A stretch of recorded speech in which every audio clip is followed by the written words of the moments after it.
Hello, everybody, and welcome back to the Woodward Heavyweights live here on Woodward Sports. We are live from the Motor City Casino, brought to you by Michigan Sports Hall of Fame.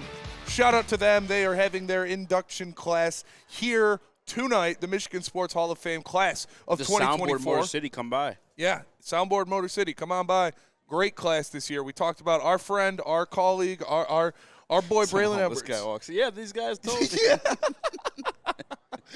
Our friend, our colleague, Braylon Edwards, being inducted into the Hall of Fame. It is a big honor for him. He's extremely happy for that. Very, very well-deserved of Braylon Edwards, man. I'm really happy for my guy. I could tell that this meant a lot to him. Imagine, I mean, it's an awesome life, a badass life, though. Just you're born in Michigan. Yep. You grow up, you go to the University of Michigan. Not only is that accomplishment in itself, playing football there, but then you also set as many records as he did there. Get drafted in the 3rd overall. Yeah. And then, I don't know, it's full circle. Now you're the Hall of Fame from your state, your home state. That's a beautiful thing. Imagine going to Michigan.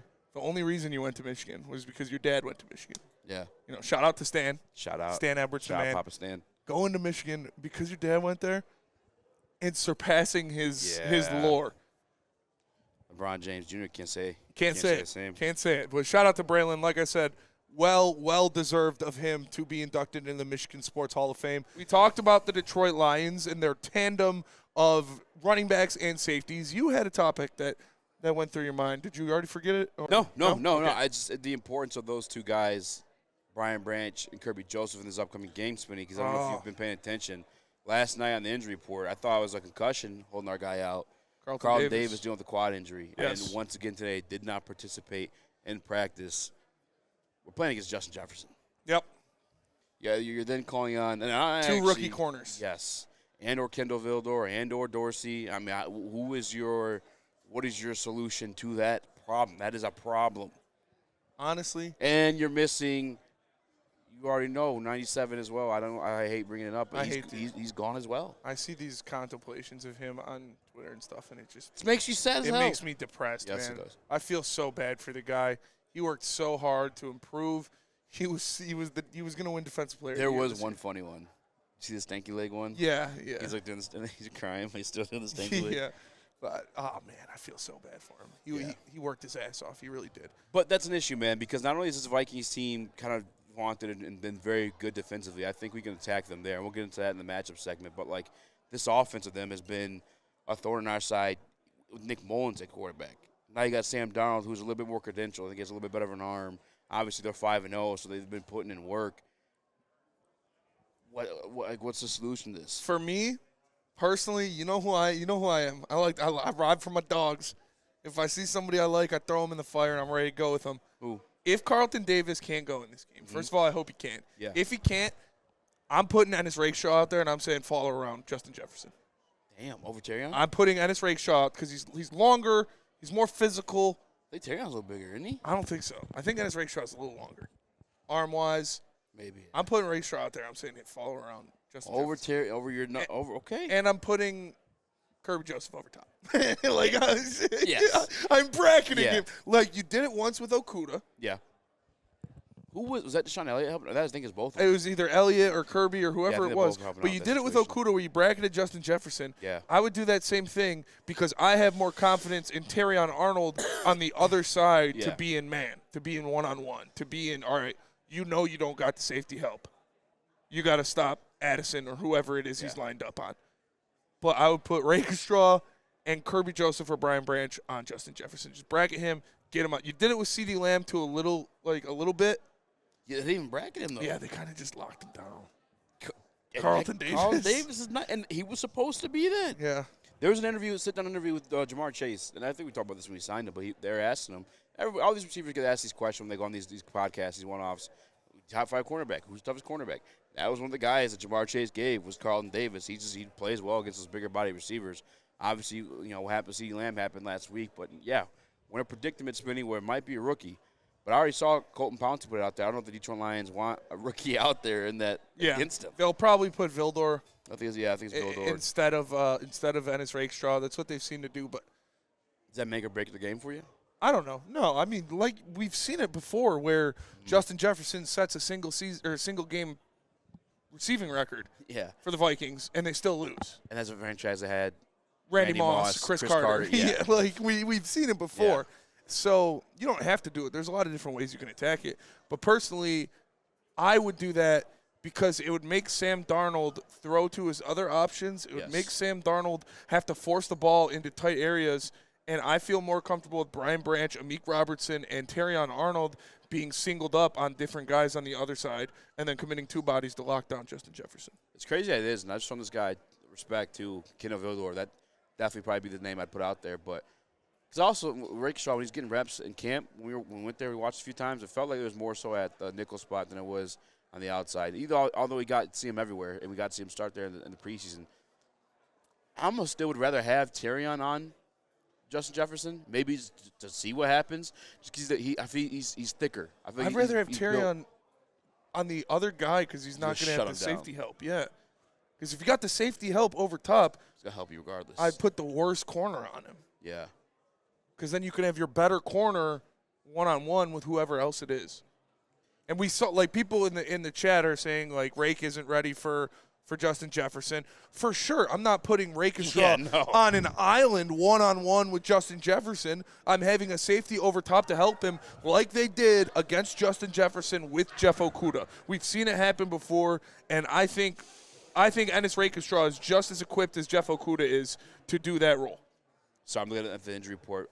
Yeah, I like Terry out of that situation better, honestly. I think he's bigger. I think he's thicker. I think he's built for the moment. He's played in those level of games. I mean, this is that level of game. This NFC North implications. And maybe the number one seed for you don't bracket him overall. You just put Terrion on him? No, I'm not bracketing him, but I'm just that's Terrion's assignment. You know what I'm saying? I feel more comfortable with Rakestraw being able to hold his own with a Jordan Addison than I am. Well, I'm still comfortable with Terrion there, too. And you have a Meek, too. And Meek probably matches up with him more often than anything. Maybe Meek plays outside. Meek can play outside. I'm pretty sure they played the NFC North last year because we saw them. He saw the Packers. Yeah, we have to maybe watch the tape on that and see what he did. Yeah. Because he played outside cornerback last year. They brought Vildor in. Or Jefferson missed some games last year. They brought Vildor in when Carlton Davis went out last week. Yep. That could have been because it was a blowout game. But you want your rook to see time, though, no? You do want your rook to see time. I think it's Vildor. Yeah.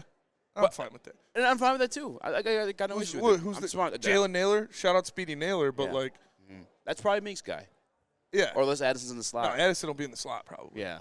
That's Meek's guy. Meek gets who's ever in the slot, and then the other guy, whether it's Speedy Naylor or whoever it is, that's probably going to be Vildor.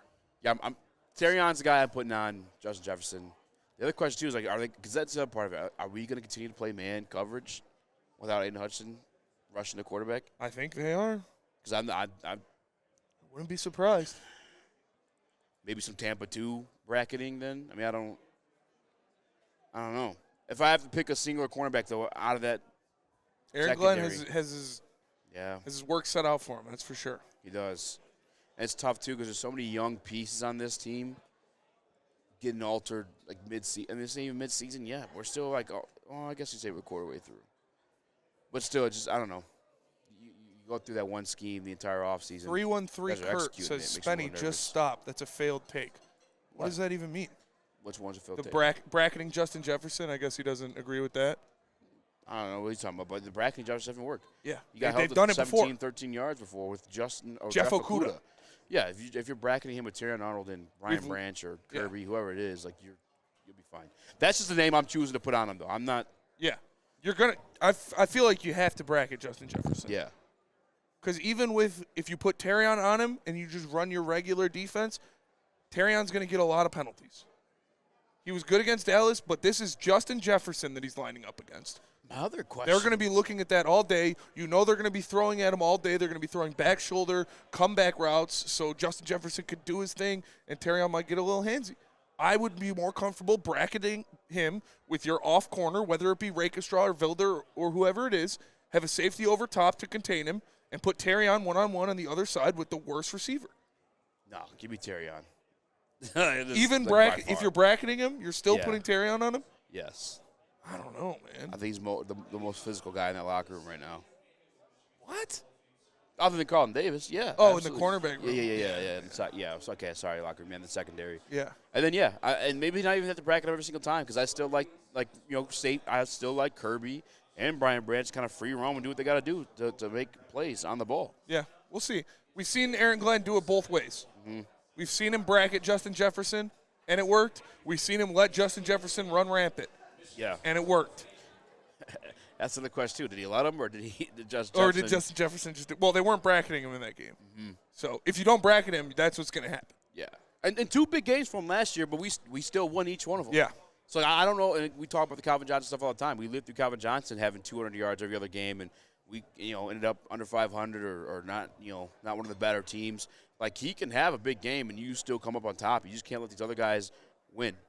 And this is the scoring routes, the end zone, and that's where you talk about I don't have a nickname for him yet, but BB and Kirby. And 313 Kurt says putting Rake on JJ is dumb. The dude hasn't played all year, and you just want to throw him into the fire. We picked Terrion for a reason. Yeah, we also picked him for a reason. And if you are bracketing the guy, like I said, I think you're just missing that part. Like, I'm not saying Ennis Rakestraw go one-on-one with Justin Jefferson all game. That would be stupid.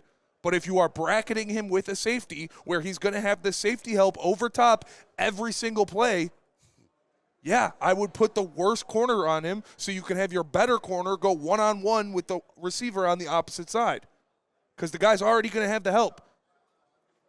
Yeah, I'm going Terrion. Yeah, I'm not mad. I mean, we'll see. Like I said, they've done it before times. Or they've done it different. In the old days. Before, the long ago. the before days. Aaron Glenn has to make a decision, and he's made the right decision more than not against the Minnesota Vikings. And we've seen this defense play multiple different schemes this year alone. More basically off of man coverage, but we've seen them put different bodies out there. Shout out Gun Guy. Take your That's pants something off. we're talking about, too. We talk about these matchups when you guys come back.